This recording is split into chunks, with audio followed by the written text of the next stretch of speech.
Episode number 277.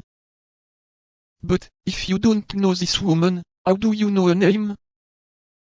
My comrade knows her, and called her so. It was with him she agreed, and not with me, even as in his pocket a letter from that person, who attaches great importance to you, as I have heard him say. But how did you become concerned in this villainous affair? He proposed to me to undertake it with him, and I agreed. And how much did she give you for this fine enterprise? 100 louis. Well, come, said the young man, laughing. She thinks I'm worth something. 100 louis? Well, that was a temptation for two wretches like you. I understand why you accepted it, and I grant you my pardon, but upon one condition. What is that? Said the soldier, uneasy at perceiving that all was not over. That you will go and fetch me the letter your comrade has in his pocket.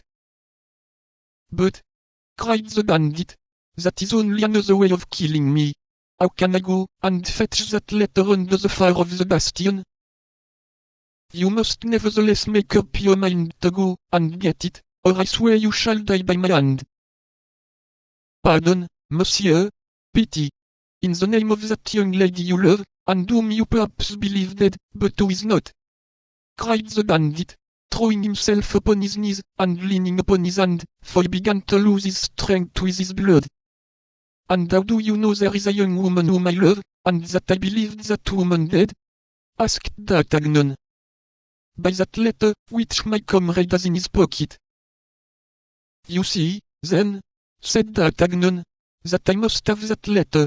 So no more delay, no more hesitation, or else, whatever may be my repugnance to soiling my sword a second time with the blood of a wretch like you, I swear by my fate as an honest man.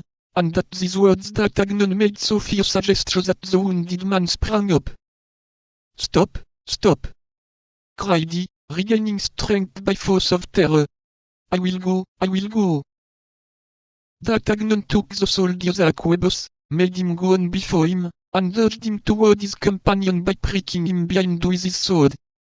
It was a frightful thing to see this wretch, leaving a long track of blood on the ground he passed over, pale with approaching death, trying to drag himself along without being seen to the body of his accomplice, which lay 20 paces from him. Terror was so strongly painted on his face, covered with a cold sweat, that D'Artagnan took pity on him, and casting upon him a look of contempt, "Stop," said he, "I will show you the difference between a man of courage and such a coward as you. Stay where you are, I will go myself."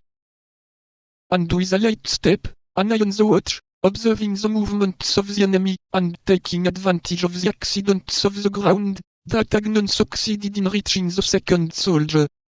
There were two means of gaining his object: to search him on the spot, or to carry him away, making a buckler of his body, and search him in the trench.